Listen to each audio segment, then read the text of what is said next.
All right, we're getting close to the NBA season tipping off, and we're talking busts. We're talking the players that you should not draft. We're going to go through round to round on ADP, and we're going to give you the players that you shouldn't draft in each round to make sure that you don't tank your league before it even begins.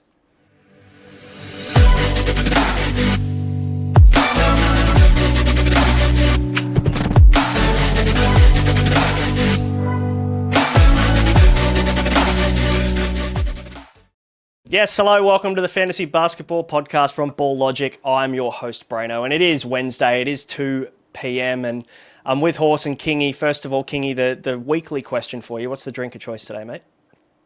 It's the same as last week, I think. Just got the some old leftovers. Jameson, because they're still $12 for a 4-pack, so I'll just keep buying them. Apparently, I'm the only one buying them. But that's He's still on the same can. it's the same can. It just sits here for a week. It's a little warm now. Not as many bubbles, but how good is it though? This time of the year, Horse. It's the sun's out a little bit longer. You know that NBA is not too far away. There's a lot to be happy with at this time of the year. Yeah, and we're not the only ones getting excited. You know, Amen Thompson today throwing knuckles at Jose Alvarado in that practice match against New Orleans. So there's plenty to get stuck into. There is. There's a lot of news. And we're talking on this show, we're talking busts. We're talking players that, if you want to lose your league, you should draft these guys in these specific rounds. We're going to go through round by round, and we're going to give you, based on the ADP at the moment, we've got plenty of data that's pretty rock solid this close to the season on the players that you should be avoiding drafting in each round so that you don't tank your league before it even begins. Before we jump in, hit the subscribe button below, hit the thumbs up as well, helps support the show, get it out to more people. Hit the hype button on YouTube and follow and leave us a 5-star review on audio if you're listening on all good podcast platforms.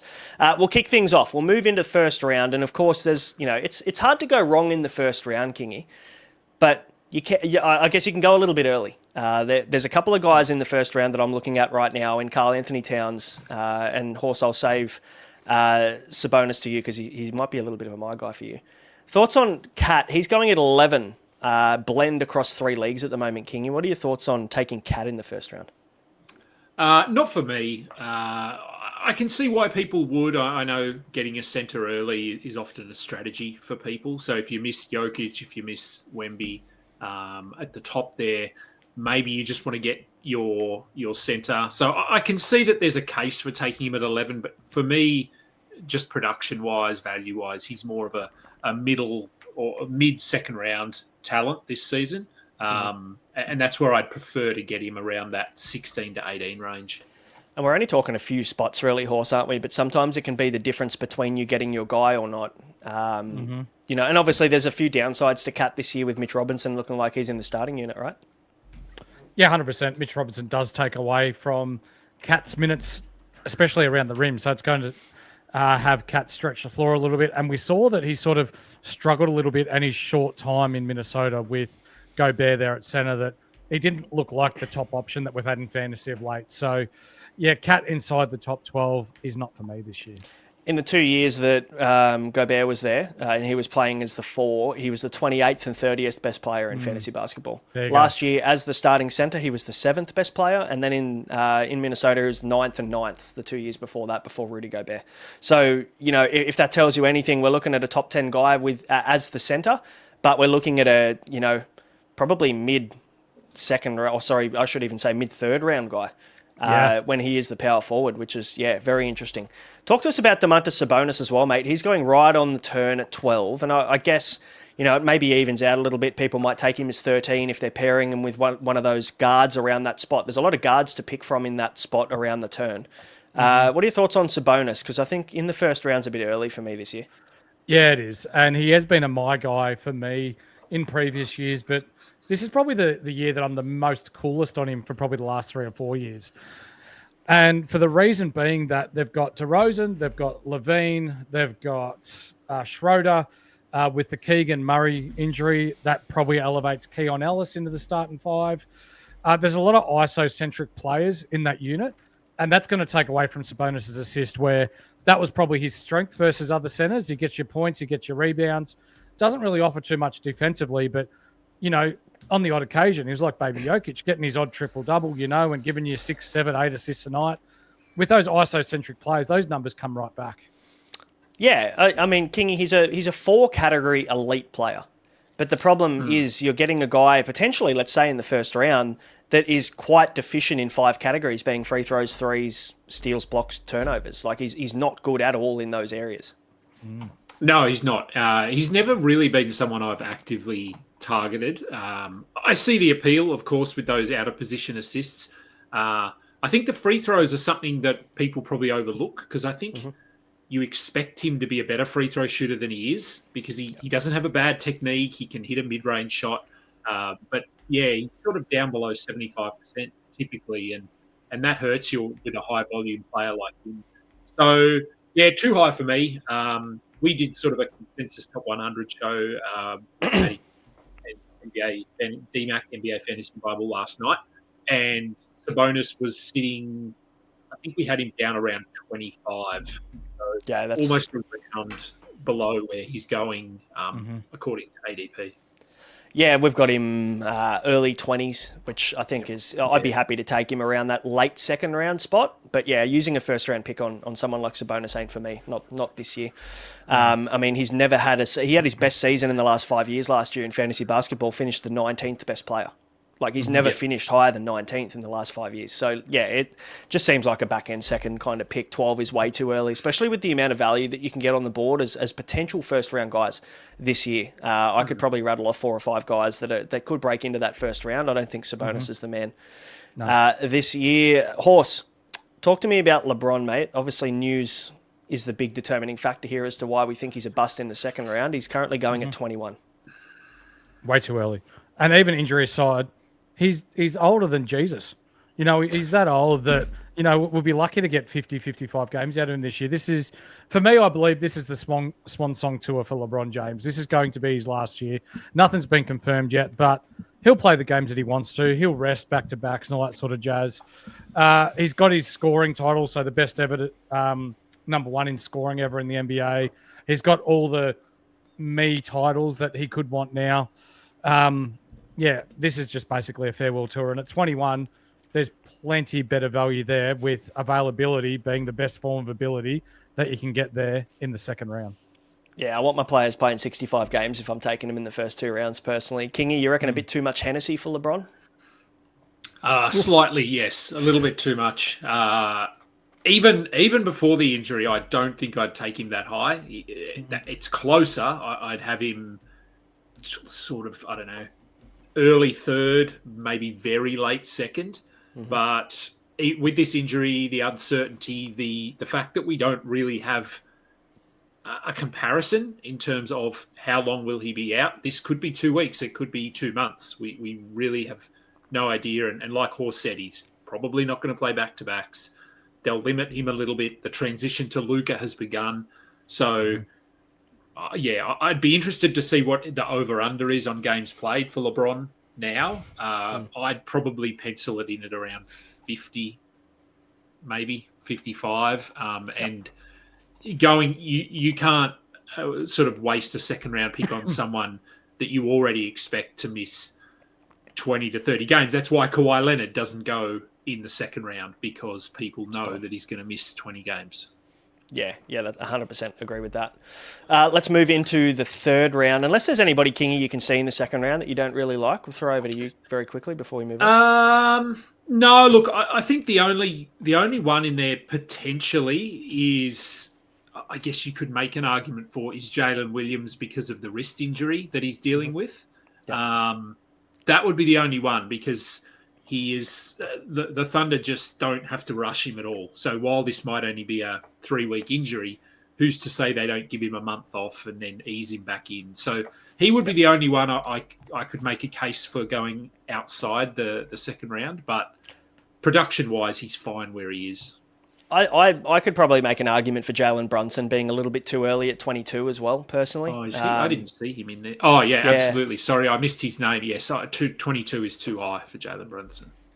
Yeah, agreed. All right, let's move into the third, and we're looking at one Paolo Banchero, Horse. I'm just looking at his numbers over the last 3 seasons, and whilst he's a number 1 pick and an incredible talent, we're talking about a guy that's never finished inside the top 100 in fantasy basketball. Of course, if you're punting a couple of categories like free throws, turnovers, field goal percentage, he obviously bumps up the board a fair bit, right? But we're talking points, rebounds, and assists are great, but everything else is a little bit lackluster, isn't it? Yeah, it sucks. So we're talking about a bloke whose career best percentage from the field is 45%. His career best percentage from the free throw line is 73%. His career best, when we're talking turnovers, is 2.8%, 2.8 turnovers per game. So you're effectively punting 3 categories for a bloke that is going in the 20s at the moment. This is a guy who you just said hasn't finished inside the top 100, and he's got Bain there, and he's got Wagner, and the Orlando Magic just seems so well-rounded that, 20s way, way too high. Maybe late 3rd round for me, early 4th round is okay, but in the 20s, nah. I've got him mid to late 30s, personally, I think, on my board. Kingy, where do you have him? What are your thoughts on him this year? Like you said, if you're punting certain categories, he moves up quite quickly. So I can see why certain people would be targeting him in the 2nd round, because in a specific punt build, he would be a top 15 player. But generally speaking, too high, I think. But you'll probably find, like, while you might have him in your mid-30s, I might have him at, I don't know, say 37.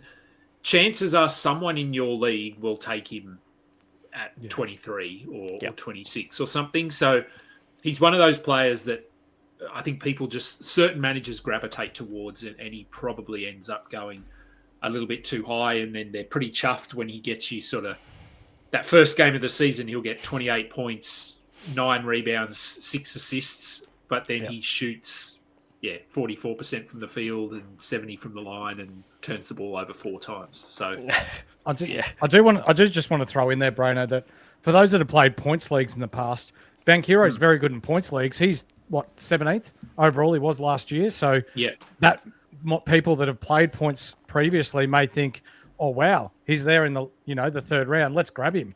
But when you're talking 9-cat versus points, it's 2 very different beasts. Yeah, and King, you mentioned, you're chuffed when he gets you 29, 28, 9 and 6 in week 1, but then you lose field goal percentage by 0.03, and you can probably blame him too and lose your matchup. Yeah. So I'd let him slide into that late 3rd, early 4th for me personally. Another man I'd be letting slide into the 40s. I think I've got him at 43 on our board. I think it's Jaylen Brown. Now he's been taken at around that 25 to 28 mark, which I just think, everybody's a little bit maybe overexcited about the no Jason Tatum factor, but we've got to remember that Derek White, and we've seen it in the preseason games, Kingy, Derek White looks like the main ball handler, the primary ball handler in this team. Jaylen Brown, obviously a great scorer, but that's pretty much where it ends for me personally, and he also turns the ball over a fair bit. I don't know whether there's as much of a bump with no Tatum as people are expecting. No, I think initially people overreacted and thought this is his season, he's going to break out, he's going to be a top 20 player. But I think we've cooled our jets a little bit, which is the right decision. As you said, Derek White has looked really good. Peyton Pritchard is going to be there doing more. Sam Hauser is a scorer who is going to play more as well. So yes, it could be Jaylen Brown's best season or close to, but not to the point where I think you want to be drafting him inside the top 30. Absolutely not. Horse, do you feel the same about Jaylen Brown? Yeah, so he's the subject of a bolter bet between Flanders and I, with me believing that Derek White will be better fantasy-wise than Jaylen Brown this year. So, I'm all aboard the Derek White train. Jaylen Brown, he's probably going to try and do too much by himself, and therefore percentages drop. He gets into those shot chucking sort of tendencies that he's known for previously, and therefore his game will suffer. It's funny because Derek White's going at 40.7 at the moment, and I think that's way too low. So I'd probably flip those two, and I'd be happy if you put Derek White at 28 and you put Jaylen Brown at 40. I'd probably agree with both of those. So it's interesting to see the narrative that follows there. All right, let's move into the 4th round now. We're in from 37 through to 48. Ivica Zubac, people haven't really, or maybe people are drinking the Kool-Aid horse from last year with Zubac having a career year. But a lot's changed in LA now, hasn't it? Now, people are taking him at 39 at the moment. I reckon you could probably double that, and maybe that's where I'd take him. Before last year, where was he? In the 40s? He finished for the 41. year. There you go. Before that, never finished inside the top 100. They didn't have any backup centers there at the Clips. Now they've got John Collins who can play backup 5. They've got Brook Lopez who can play backup 5. They've got so much going on there at the Clippers that his 32 minutes a night that he was playing last year is now going to come back to more his career average, which is 25, 26 minutes a night. Mind you, that's right. 7 more minutes a night he was playing last year. So, yeah, in the 40s, way too far. Like for me, this guy's probably more of a 7th round, 8th round pick, more so than a 4th round pick. Yeah, I'd probably take him there. I mean, I don't know. I don't think 25 or 26 minutes is accurate. I think we're probably seeing 28, 29. But even then, that's a 3 to 4 minute bump or drop off from last year. Kingy, 39's got to be way too early, doesn't it? Yeah, it is. As you said, I mean, that he was in that range last season, and I think that was absolute best case scenario. So Brook Lopez is there, John Collins is there as well. So he gives them another look in terms of whether they want to be more offensive-minded, defensive-minded, matchups, that sort of thing. So I think Zubats, from what I've seen, generally now in knowledgeable leagues, he's going later, which is correct. He's going in that. There's a run of centres from sort of the 6th round through to the 8th round. He's in that bunch somewhere, depending on what stats you need. You could sort of make a case for probably taking him at around 60 to 65. And then you could also say, well, I think he should fall to the 80th pick. So, yeah, too high for me. I wouldn't be touching him. There's other centres there I'd rather. Well, while you're there, mate, does anybody else stand out to you in the 4th round that you'd be looking to avoid? There's some nice value in there. I think... look, the only one I think you could make a case for him going higher or lower is Zion. He's sitting in that range, and yeah, I mean, points leagues, he's a first rounder, so he'll probably go top 15 in points leagues. If you get a league full of people that are skeptical and have been burned by Zion, he could fall to pick 60. So he's one of those more polarizing players. So this ADP probably settles in the middle there, but it could vary wildly depending on who's in your league and the format that you're playing.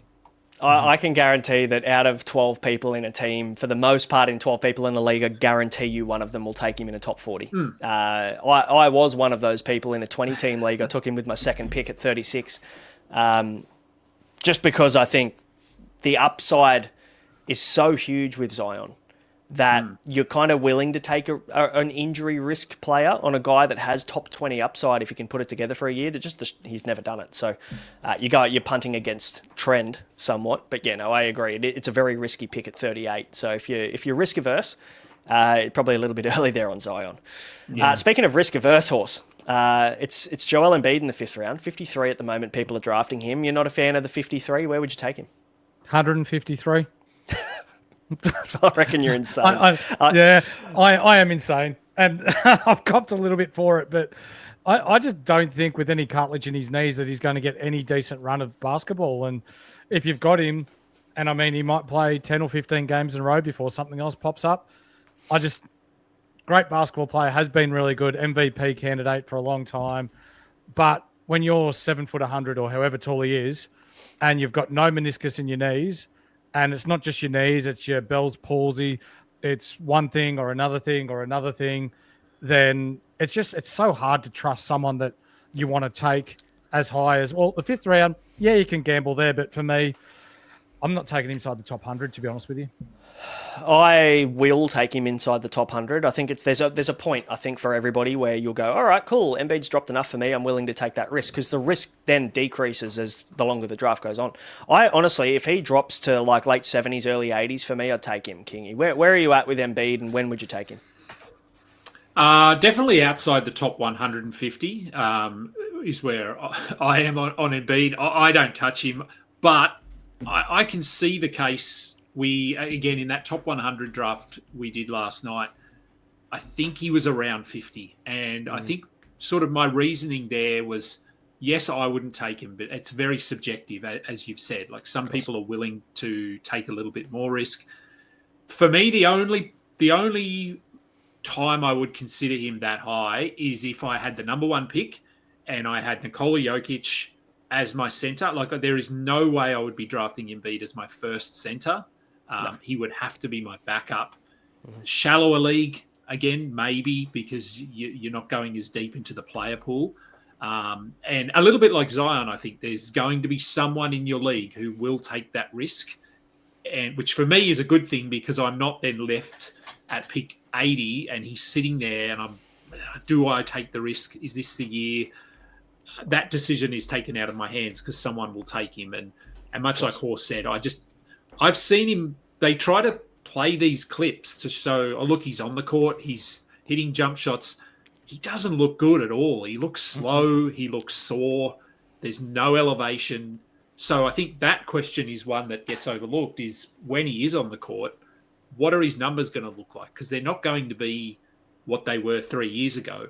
He will score and he will get rebounds, but I doubt he gets high defensive numbers.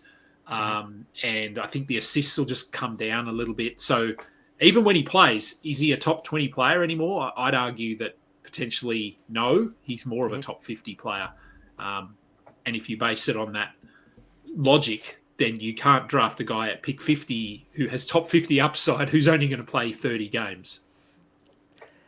Look, I've been outvoted. Embiid sucks. Take him outside the 150 is the consensus here on this show. No, I do agree on the, no one knows what he looks like yet. No one knows how that's all going to play out. I'm maybe a little bit more of a risk taker around that kind of 80 to 120 mark. I want guys that could be top 50 players in that range, and he could be. But it very well could. The risk is much larger with a guy like that. And I think you're probably living on hopes and dreams more than anything that he plays more than 40 games. We're still in the fifth round because Josh Hart has just put his hand up as a bust candidate in the top 5 rounds. He's being drafted at 58. While I've got you, Kingy, you can give your opinion on this one as well. He went 37th best player last year on 77 games. Of course, he started, played 37 minutes a night. Naturally, even if he was starting, that comes back to 32, I reckon, max, with the changing coach. Now he's looking like he's off the bench to start for the Knicks. I mean, there's no way I'm taking him in the top 60. Not a chance. I'm probably the rankings have changed though a fair bit. I think on Yahoo and Fantrax, he started to drop closer to the 100 mark in the rankings, and that's where I'd happily take him. I think there's value there, but taking him at 58, you're taking him at his absolute ceiling best case scenario. Yeah, I think so. I mean, if you look at, this is a little bit like Ivica Zubac, you look at his numbers from the last few seasons. Yes, he was very good last year, but prior to that, he'd been a sort of a top 100, top 90 kind of a player, playing 32 minutes a night. So it's not like he was playing 26 minutes a night. He needed 32 minutes to be a top 100 player. And yes, Mitch Robinson is probably going to start. Look, I mean, Josh Hart, I think, will end up being one of those guys, potentially like he was prior to last year, who is on and off rosters. He's on the waivers, and he will be almost certainly be the player that benefits if any of the starting 5 is injured. So if Mitch Robinson is injured, they shift Cat. They play Josh Hart. If Brunson gets injured, they shift things around. Josh Hart plays a little bit more point guard. So he will probably end up playing 33 minutes a night, but there'll be 1 week where he's a top 150 player, then another week where he's a top 70 player. It'll be very up and down. So for me, yeah, I'd consider him in that top 80 to top 90 range, but where he is there at 58, way too high. Horse, he's a great punt build candidate too, isn't he? Really, like if you're punting threes, you want to punt points, but you target rebounds, assists, steals. He's great in that area. And you're on mute. Sorry, I was just talking to my son. Punt wins as well. Yeah, not someone that I'll be targeting. Good to wrap that one up. Kingy, anyone standing out for you here in this 5th round? Who else have we got in there? Not really. Potentially the only one would be, I don't know, Zach LaVine. Per game, yeah, maybe. I'm just worried about Sacramento as a whole. I just think, as you've said, they've got a lot of players who do very similar things. Yep. So they're going to cannibalize each other a little bit. I don't actually know if they have a plan for this season beyond. Like, their roster is really weird. So I've just sort of everyone on that Sacramento team for me takes a hit of about a round or two. So while I think Levine could be a top 60-ish player, I don't think I'd take him there. I'd rather take him a round or two later. Yeah, with you on that. Speaking of players, I'd rather take a round or two later. Julius Randle is the candidate in round 6 horse. People are taking him at 65 at the moment. I'm not a Randle fan to start with, so even when he's been good, he's someone I've avoided. He had his worst season last year out of the last 5, and coincidentally ends up in Minnesota where the situation changes and he comes back 3 minutes a game. His free throw was better last year, but everything else was pretty much worse. Threes were down, points were down, rebounds are down, assists are down, steals are on par, and then blocks even come back, and he turns the ball over three times a game. As a guy who isn't a massive usage guy, there's just not really much to like about Julius Randle. 65 is ludicrous. Yep, you took the words out of my mouth. 80s, yeah, maybe, because he scores okay, he rebounds okay, gets an occasional assist, but usually likes to take it up himself. Doesn't offer too much defensively. Yeah, someone's going to draft him before I do. Kingy, do people fall into the trap of looking at points, rebounds, assists, like counting stats and overvaluing counting stats and not focusing on then the efficiency side of things? Yeah, I think so. We talked about Paolo. I think he's exactly the same. You see those high volume stats, and that's what a lot of people will look at, especially those that are new to fantasy or coming from a points league. They won't pay attention to the percentages. They won't notice that, hey, this guy's averaging 1.8 steals compared to someone that's averaging 0.9. It doesn't look like a lot, but it is. So, yeah, I do think that's the case here for Randle, much the same as we said for Banchero. Yep, good shout. Round 7, let's keep moving. Alex Sarr at 83, and I'm with you on this one. This is one of yours, Horse. I completely agree with you, so I'll let you start on Sarr. Why 83 too high? Where are you taking him? Oh, it's terrible. Field goal percentage to start with, terrible. He might rebound the ball occasionally. He doesn't offer anything assist-wise. He's on a young team, so they've got Middleton, CJ McCollum, who they'll play the first, 40, 50 games and probably rest the rest of the year. Washington aren't interested in winning, so they're just going to throw a team on the court, let them go about it. Percentages aren't great. He's just someone that, again, someone's going to pick before I do.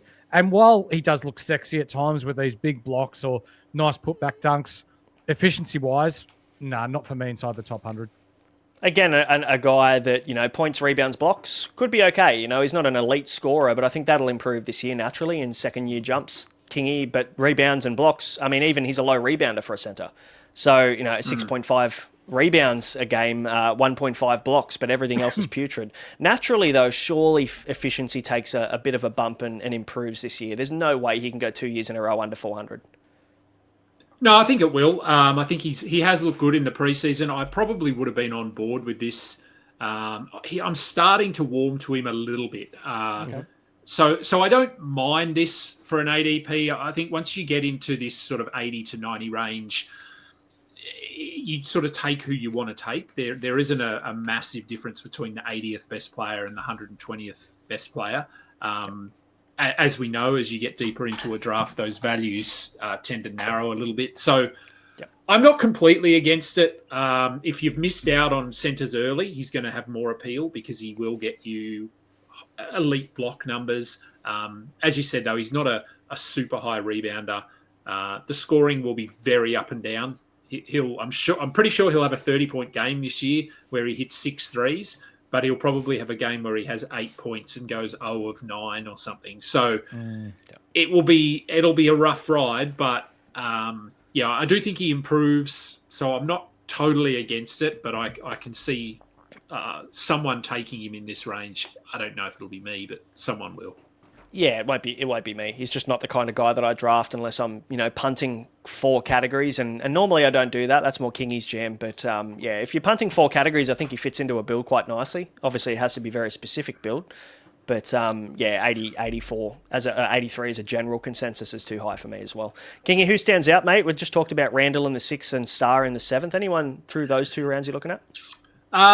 Look, Paul George is in there. I guess he's another one of those injury-prone kind of players that someone will probably take a chance on. But I've seen him fall to the hundreds in some drafts. So I think people are way off Paul George. The fact that he's injured already is probably says a lot about it.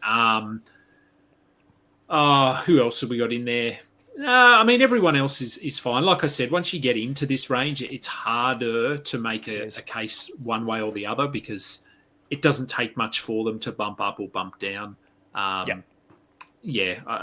Mark Williams is one that's I want to believe in him, but the fact that he hasn't even played yet and he's scrimmaging with the coaching staff, that's all he's doing. That doesn't fill me with confidence. No. I was pretty high on him on my draft board probably about 3 weeks ago before preseason started, and he's starting to slide a little bit now, sadly. He's going at 86 at the moment, which, look, fair call. He is a top 50 player when he plays, but you've got to play. You've got to be on the court. Horse, Andrew Wiggins is next, mate. 97 he is currently going at. Has not impressed in the preseason, has done sweet 3/5 of F-all. Honestly, I would be vindicated to see him drop to the bench if they wanted to run a Ware, Adebayo, Jovic type starting lineup, which I think actually would go quite well. But Wiggins in the top 100 for me, isn't it? His percentages are trash. Like in the preseason, I'm just looking through it now. He's shooting at less than 40% from the field, well into the 30s. What did he go? 3 for 11 the other day. Didn't look at all good with the ball. 24 minutes, had 11 shots, hit 3 of them, and had 1 rebound. And that was the only other counting stat. So when you're talking about someone like Andrew Wiggins, the days of him being fantasy relevant for me are well over. If you're picking him up in the 12th round as a flyer or 11th round that you're happy to rotate through your waivers in your leagues, so be it. But inside the top 100, no. Yeah, a bit of a fall off, isn't it? I mean, the highest finish for him in the last 5 years has been 87. So you're basically taking him at his absolute best around that range. He's been as bad as the 138th best player in 21-22, the 201st best player per game. We're talking as well on 71 games played. He was the 201st best player 2 years ago. Like incredibly inefficient. For a guy that should be starting, this is probably in Golden State, for a guy that should be starting and getting good minutes and good opportunity on 27 minutes a night, mind you, to be the 201st best player, you've got to be fucking awful. And I don't know whether there's an improvement there on that, personally. No. Round 9 is a guy that I'm still unsure on, and that's Donovan Clingan at 100. Kingy, are you concerned with what you've seen in the preseason? Game 1, he played 11 minutes. Game 2, he played 18 minutes. Not played as let's call it the primary centre with the majority minutes. You reckon they're just managing something there in the background before the season, or are you worried? I'm not too worried. I mean, they're playing at the moment. He's got 12 and 11 in 15 minutes. No blocks. I think he is going to probably play 26 minutes, 27 minutes. I don't think he pushes into 30, 32 or anything like that. Robert Williams is a bit of a wild card. We don't know if he's going to come back, when he's going to come back. But Young Hansen has looked pretty good as the backup. They obviously traded up. They took a risk. No, I don't think they did trade up. They just took a risk on him in the draft. Yeah, so they took him higher than a lot of people expected, and he's looked pretty good. So, I won't say I'm worried about Clingan, a guy that's going to get double-digit rebounds and 1.5 blocks and be very efficient at pick 100 is okay. But I also don't think I'm not as high on him as some others are either. I was high. Maybe my faith is just dropping, and I thought that there was going to be probably 25 to 28 minutes a night, and I'm a little bit concerned about that now, to be completely honest. But again, you're right. 100 for a guy that can kind of do what he's done and get you good rebounds. He's not a scorer. You're not expecting him to do that, but he is a blocks guy and a rebounds guy, and very specifically, once you start hitting the 100 mark, like you mentioned, Kingy, you get your guy and he fits a certain build. And, I don't think we can confidently make a case to fade any of these guys from here. We've got 3 more players we'll talk about in the first 10 rounds. But yeah, Clingan's a guy I'm watching very closely. And, if he starts to fade, I'm happy to pick him up. But I'm just worried about what the minutes look like this year. Talk to us about Keegan Murray, Horse. He's yours at 110. Obviously, I'm assuming it's the most recent injury for him that's concerning you. Yeah, 100%. So not a stashable guy? 6 to 8 weeks with that thumb injury, maybe. he can be so hot and cold. I'm just worried about him again with Levine, with DeRozan, who aren't really known for passing the ball. Yeah. They don't really have a distributor. Well, they've got Sabonis, but even his usage, I think, comes down with those two there as well. He's fine, but I think you can get better value there. Yeah, you're probably right. Like he's a fine free throw shooter. He gets you threes. He'll score 12 to 15 points a game and get you 6 boards and nearly a block and a steal a game. I think that's fine. But again, if he slid into the 120s, I'd probably happily stash him around that point. Maybe there's a point where, there's a tipping point there for Keegan Murray. But yeah, the missing some time. Obviously, if you've got an IR slot or two in your league, which most do, I don't mind stashing him around that point. I think he can provide that kind of value. 86 and 108th over the last 2 years. And mind you, he's only missed like 13 games over the last 3 seasons. So he's a bit of a Mikal Bridges type guy who's, he'll play unless he's cooked. So we'll keep an eye out on him. If he ends up on your waivers, he might be a good stash. Kingy, I'll throw to you, mate, in round 10. Are you concerned about D'Angelo Russell? Cooper Flagg likely going to be the starting point guard in this, which means that D'Lo's value kind of drops, doesn't it? I'm a bit worried. I thought this was a really good opportunity for him. New team, not a lot of pressure on him after, pretty ordinary, 2 or 3 years.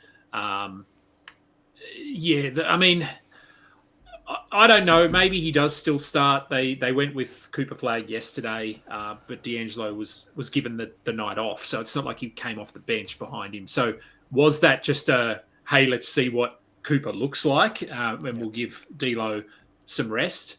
I would probably still expect to see him start come opening night, but that doesn't fill me with confidence either because he hasn't looked very good. Assists and points late are hard to find. So I think that sort of will keep him relevant at least. But if he comes out and he averages 12 points and 5 assists, I think people are going to get sick of him pretty quickly. And you'll find he could be one of those guys as well that's streamed in a lot throughout the season. Yeah. He'll have one good game and someone will get excited and then hold him for a week and then realise why he was on the waiver wire. So I'm not at 100. What is he at 110? It's I guess if you're looking for those stats, but there's more upside, I think, with other players. Yeah, look, there were some reports, and I don't know how legitimate they are, but there were some reports, Horse, that they were, Cooper Flagg was going to be the starting point guard to start the year, and that, that kind of ruins any kind of appeal that I had for D'Lo. Do you agree? 110's an awkward number as well. Like, he could be fine, but he's sliding down my board now with that news about Flagg. Yeah, 100%. And like realistically, when you're talking 10th, 11th round, 12th round guys, you're back into your drafts. These are positions where you're streaming people in or you're utilising the waiver wire throughout the season anyway. So, like, you could start with him. Is it a bit of a flash in the pan? Is it just something to build a bit of hype in pre-season and he plays point forward because D'Angelo Russell's having the night off? We won't know until opening night, but yeah, it definitely doesn't, trend in the right direction for D'Angelo Russell when you've got your number one pick, the number one piece alongside Davis moving forward and Kyrie in this organisation, and they're basically handing him the keys right from the start. Yeah, obviously if he starts, great. I'm more than happy to take him around that point. I don't think we're going to know until tip-off, though, so it's going to be a little bit too late to make that call. Talk to us about Bradley Beal, mate. You've got Bradley Beal on the list 112 as a bit of a 10th round bust. I'm interested to hear the logic behind this. Sell me.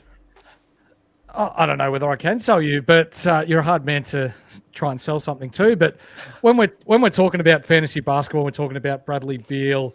You look at the types of players that are in and around this ADP, your Tari Easons, your McDaniels types players who they're going to play more minutes per night. They're going to play more games. Beal's on the Clippers, so they've got a lot of depth at every position.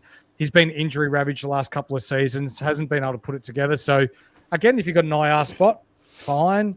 But, is there better players that you can utilise your IR spot on than a 10th round Bradley Beal who hasn't really put it together the last couple of years? No, there isn't. And my opinion is off the back of the fact the worst ranking he has ever had in fantasy basketball was last year as the 88th best player per game. You're right, games played is a concern, but that concern about games played is alleviated when you can get a guy at 110. I'm not taking Bradley Beal as the 70th best player. I think that's probably a reach. But honestly, Bradley Beal being a top 100 guy, I'd happily take him at 80, 85, 90. If he fell in my lap, I'd be more than happy with that. And just take per game what you're going to get from him. This guy is not deficient in many categories. He's good efficiency, shoots the 3-ball, scores points. And yes, he's at the Clippers. He's not going to be the first option. He's not at the Wizards anymore. He's not even in Phoenix. But for me, I don't necessarily see much changing from what we saw last year from him in Phoenix versus what we'll see him in the Clippers. I think he'll get better ball, personally, with the guys around him in Kawhi and Harden being able to just free him up to do his thing a little bit more as that secondary ball handler. I think, honestly, 110 is too low, personally. I'll go the opposite way. Kingy, I'd love for you to be the tiebreaker on this. Where's your head at with Beal at 112? I think it's about right. So I'm sort of in the middle. I just pulled up. We did the Roto World mock draft earlier today, and I drafted Bradley Beal, and I took him at 107. So worked out perfectly then. Pretty much fits where he is, and I can see both sides of this. Games played are a huge risk because he's only played basically 50 games a season for the last 3 years. Yep. Look, so I guess your best case, you're probably hoping for 60 from him this season, but he's been pretty efficient. If you look at his shooting stats the last 3 years, he's up around 50%, which for a guy that's getting you 17 to 18 points a game, that's not bad. He's not a high turnover player. So there's positives there. There's a little bit of upside, but not a lot. I think he's probably top 80, top 70. But it is that totals value as opposed to per game value. If he only plays 50 games, he's probably outside the top 200 in totals. And I see both sides of that equation. But I think this is about right in this range. It's funny, isn't it? The way you play fantasy really determines where you would take players, of course. And we've talked about Joel Embiid, and we've talked about the fact that I'd be happy to take him around the 80 mark. You guys wouldn't take him out the 150. I'm happy to take Bradley Beal early. Like I'm the way I draft, I'm a risk taker, high upside guy, hoping I can find a guy that's going to be a top 50 guy for me. So I could either win my league in the first couple of weeks, or I'm absolutely cooked up a river without a paddle, and I'm pretty much done for the year after the first month. Horse is more of a conservative type drafter, which is I think we've pretty much had similar. I think we've had similar results over the last few years playing in leagues together as well. A couple of wins, couple of last places for me, and you've always been pretty steady Eddie through the middle there. So it's all or nothing or consistent. So yeah, that's right. There's some busts. There's some players that you should at least be looking at and asking questions about. A few of these early guys we spoke about. I wouldn't say you can go and lose your league off the back of picking these guys up. It's a long draft. You got 12 to 14 players on a roster as a minimum, so you're not going to lose a draft with a bad pick. But I tell you what, picking up a couple of these guys in your draft, you can absolutely make it hard for yourself. Picking a few guys up too early. So hopefully we've been able to help with some busts. Kingy, what's happening over at OldManSquad, mate? We're near the end of the season, putting up some content over there. Where can everyone follow you? Lots coming out at the moment. OldManSquad YouTube channel is where all of our stuff is. At AdamKing91 on Twitter, at OldManSquad on Twitter. Lots of shows. I think this is my 8th show in the last 20 hours. So it's always my wife is prepared. So I haven't seen her today, and I didn't see her yesterday because I was recording all night until about midnight, and then was in here recording at 6:30 this morning. So she's fully aware that this week is pretty hectic. We have a draft tonight, which looking forward to that. A lot of people in there I probably haven't drafted against, so I'm hoping that they don't follow me on Twitter so that they aren't aware of my strategies. But lots of stuff. It's an exciting time of the year, and I think we're, less than 7 days technically now until the start of the regular season. Mm-hmm. How good. Make sure to go and follow Kingy and OldManSquad. Horse, we've got a bit going on over at Ball Logic for the rest of the season. NBA Supercoach as well, but we'll put that aside for the fantasy basketball fanatics out there. But what have we got coming up over the next few days? Oh, heaps. We're talking positional analysis. We're talking tier lists. We're talking approaching the start of the NBA season, which happens this time next week as well, Braino. So I just want to leave with one note before we do go. I was in a draft the other day. It was Sunday, and Kyle Kuzma was taken in the 60s. I am looking forward to playing that man. Wow. Okay. Maybe he's a Bucks guy. Maybe I can't even defend that. That's maybe he is punting wins. I'd say it would punting have to winning. Yeah, bold strategy. That's a rotten strategy, whatever it is. So you can add him to the list. Don't draft Kyle Kuzma in the first 168. Actually, top 200. Guys, thanks for watching. Hit the subscribe, the like, the follow, the hype. Do all those things for us. Helps us get the show out to more ears and eyes. We'd appreciate it. Otherwise, we will be back. Plenty of content coming over the next few weeks. We'll see you for the next one. Catch you later.